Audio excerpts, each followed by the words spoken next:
What's good, Washington fans? So, just want to make a video about 5 ways that I think the defense got better or improved. I made the same video last year. I made the same video as well for the offensive side. So this is just a list of my off-season videos. I know I've done a lot of five things this, 5 ways that, but it is off-season, so I just kind of before the season ends, honestly, I write down things that I want to make during off-season videos that I have planned for months like June and July, where I know it's going to be dead months, where my schedule has been, put up 2 videos a week and then try to stream once a month. You guys know the schedule. I know that you guys know the gif. So Monday was my birthday for the people that don't know. Another year, getting older. Thankful to see another year. So thank you guys for all the birthday wishes and all that. Appreciate you guys. So I did get some stuff, some subscriber mail in my P.O. box. If you do want to send subscriber mail, even if it's a letter or whatever it is, it's cool. I'll definitely read it on here or whatever. Shout you out. Put your Instagram, your Twitter down below. So shout out to On the Warpath. That's my guy. He's an elite channel member as well. Make sure you guys sub him up. He is a elite Washington football YouTuber. He gets some good guests on there. He's got Julie Donaldson, Travis Thomas from 980, just to name a few. He's gotten a lot of guys on there. I do want to see him get Fred Smoot on there. That's my guy. He's the funniest YouTuber I've seen. And I think he's the funniest Washington YouTuber. This guy, man, has all the jokes, and he has the funniest country accent I've ever heard in my life. So he sent me a t-shirt. I don't know if this was for my birthday, but because I sent him a shirt. He's sending me a shirt right now. I don't know if this is for my birthday or whatever, but I appreciate him. So this shirt is tough, man. It really is. This is a tough design. It says On the Warpath. Got the helmet, the player, all that. Then on this side, this is the front of the shirt. Right here, it says On the Warpath. So this is pretty lit right here. Shout out to On the Warpath. Make sure you guys subscribe on the Warpath. His link is already down below. It's already always down below on my videos because he is an elite channel member. But anyway, he's just a lit YouTuber. That's my guy. He's funny as crap. You got to listen to Team 980 in the mornings. This guy is funny. And make sure you check out the elite channel membership streams once a month with him. He's funny as crap. So this one is from Key himself. He sent this for my son. He said it was supposed to be, he got my birthday mixed up with with my son's birthday. My son's birthday is in August. Mine is in June. So he got it mixed up and sent my son's gifts on my birthday. So now he's going to send my subscriber mail or gift in August. So he got it flip-flop. So it says Elon, my son's name on there. But yeah, this is a cool shirt. Appreciate you, Key himself. This is nice, man. I appreciate this. My son's gonna look good on the beach, man. He's gonna look real good. He's gonna look good, and he's gonna look tough. He's gonna look real smooth, real cool. So I appreciate this, man, for real. Got him a nice shorts and short set right here. So he's gonna be running around, having a lot of fun and all that stuff. So this is cool, man. I really appreciate it.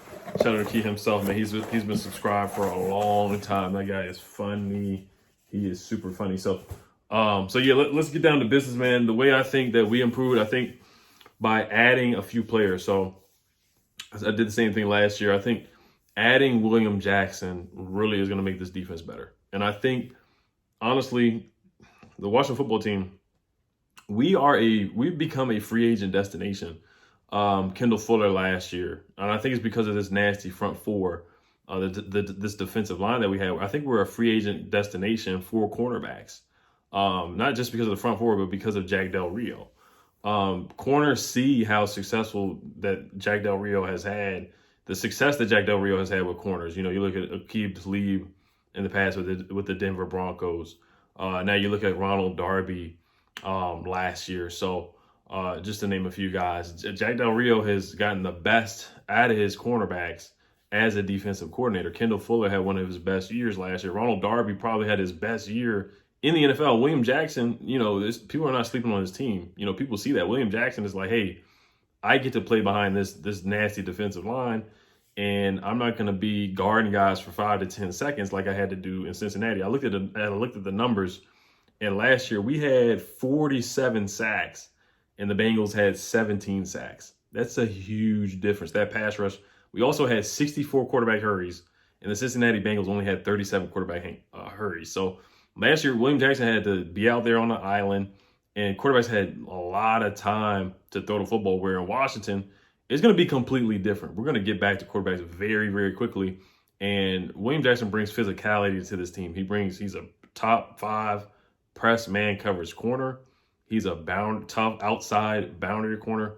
And he's a guy that we can line up mano a mano, one-on-one against some of these NFC East wide receivers. This is a darn good wide receiver group in the NFC East. So we need more of a lockdown corner. We can leave him on an island, shadow receivers. We had a tough time against Amari Cooper last year. Kenny Galladay is in the division now. The Eagles got Devontae Smith. Devontae Smith is a small, skinny guy. So a physical guy like William Jackson who can jam him at the line, that could definitely help out this defense. So he brings some more physicality, some more toughness, tenacity, and competitiveness.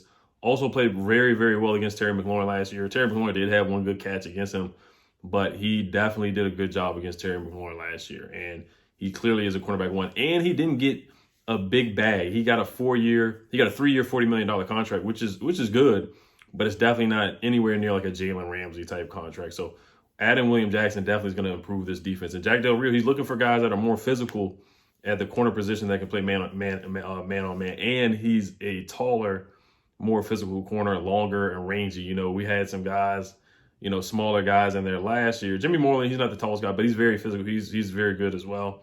But we have guys now, Ben St-Juste as well, that can match up with taller receivers like Mike Evans when we got torched last year. And now like Kenny Galladay, who's coming over to the division as well. So William Jackson definitely is going to make this defense better and improve, brings more speed, more range, competitiveness, and toughness. So I'm excited about William Jackson. I think he's an X factor to this defense. If he can lock down, and he is going to play better behind this defensive line. So I'm excited to see what William Jackson can bring. 4.37. He ran a 4.37 40-yard dash in college at the combine. So he brings that speed and that tenacity to the Washington football team. So, and last year he allowed a completion percentage of 51.4% last year, which is pretty darn good. Defended 11 passes in 2020 as well. So he should be a great addition. So next for me is Jamin Davis, drafting him, the linebacker out of Kentucky in the first round. We just needed to add speed. We needed a lot more speed at the linebacker position. I do like John Bostic. I think he's solid, but just doesn't have elite speed. Couldn't keep up with tight ends and running backs out of the backfield. So I think Jamin Davis is a guy that can do that. He can play all 3 linebacker positions. Brings toughness. He was a leader at Kentucky. Led the team in tackles at Kentucky. Ran a 4.37 40-yard dash on his pro day and had a 42-inch or 43-inch vertical jump. So he brings speed and athleticism. So smart guy, military background. He fits the culture of Ron Rivera. So I think he brings that speed and that tenacity that we're looking for, and coverage ability. Had 3 interceptions and had a pick 6 at Kentucky. So I'm hearing that he did a solid job in mini camps. He didn't stand out like what Ben St-Juste did, a whole bunch of interceptions and, getting back there in sacks or whatever, stuff like that. But I've heard that he's been very smart. He's catching on to things pretty well from Ron Rivera, playing all 3 linebacker spots. So he brings versatility as well. So third for me in improvement was signing Bobby McCain. I thought he definitely improved. He's going to improve this defense. He brings position flex. He can play safety and corner. Also, he was better. He was a Pro Football Focus rated. His best Pro Football Focus grade was with the Dolphins when he was playing cornerback. So he can play nickel corner. He can play safety. Did a solid job playing safety last year with the Miami Dolphins. Was a team captain. Was a great communicator. The Dolphins had the #1 third down defense, and also they were 6th. They were ranked 6th against the pass last year. So, and Bobby McCain was a huge part of that. He was the captain of the defense and was a great communicator. So, and he's had a solid minicamp as well. He had 2 interceptions on the last day of OTAs or mandatory minicamp.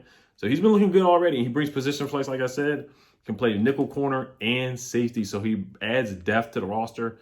And last year with corner, we didn't have a lot of depth, but this guy can plug and play anywhere in the secondary. They listed him as a defensive back on the depth chart. So this guy can play multiple positions. So he brings position flex, and I think he definitely helps our safety depth and corner depth.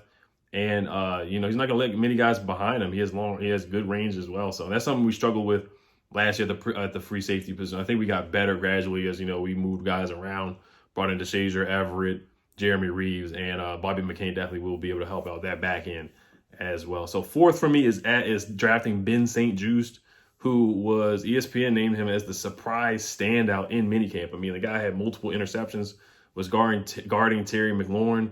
He's another physical guy. He brings physicalness to this defensive back room as well. He's one of the taller corners. He's 6'2", 6'3". He's got good speed. was going toe-to-toe with Terry McLaurin in practice, got a couple interceptions. You hear Chase Young saying, I like him. So he's going to bring some versatility as well, and possibly could play a little safety as well. So, and, you know, him, Jack Del Rio and Ron, you can tell they wanted some more physical corners. This is what they brought in the offseason. They brought in taller, longer, more physical corners with Ben St-Juste and William Jackson, and you can move around. You could possibly move Kendall Fuller into the inside.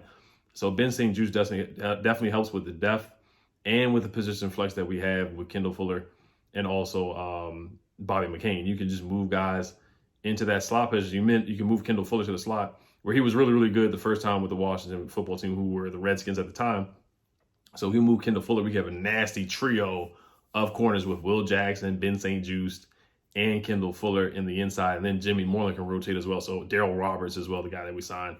And then last but not least for me is Matthew Ioannidis. You know, he's not an addition to the team, but he kind of is. I mean, he only played in 2 games. Well, he played in the 3rd game in the Browns game, but he got hurt in the beginning of the game. I mean, the guy had eight and a half sacks in 2019. I mean, he is our best interior pass rusher. He's a better pass rusher than John Allen. He's a better pass rusher than Daron Payne as well. And, you know, having him and Tim Settle back there, sometimes Tim Settle is a better pass rusher than Daron Payne and John Allen. No knock against those guys.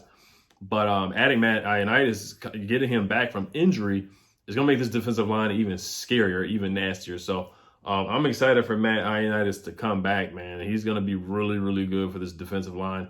And he was already wrecking havoc in that Eagles game. I mean, Carson Wentz, like I said, when the room was spinning for that man. He got sacked 8 times. Matt Ioannidis got a sack in that game. So I'm excited to have Matt Ioannidis back on this roster and healthy. So those are the 5 ways I thought we improved. You're always going to improve bringing back Matt Ioannidis or having him back. Ben St-Juste with the physicalness and just the toughness and the competitiveness from him. And William Jackson being an elite cover corner. Bobby McCain as well. And Jamin Davis with his speed at the linebacking core. We needed to add speed at the linebacking core. We just needed a guy that could stop the run. Had 100 tackles in college. Had averaged 10 tackles a game. Was really good in stopping the run as well at Kentucky. So those are my 5 ways that I thought the defense improved. You guys let me know if I left anything out or that you wanted to add. Or that you guys held to the football team. Peace.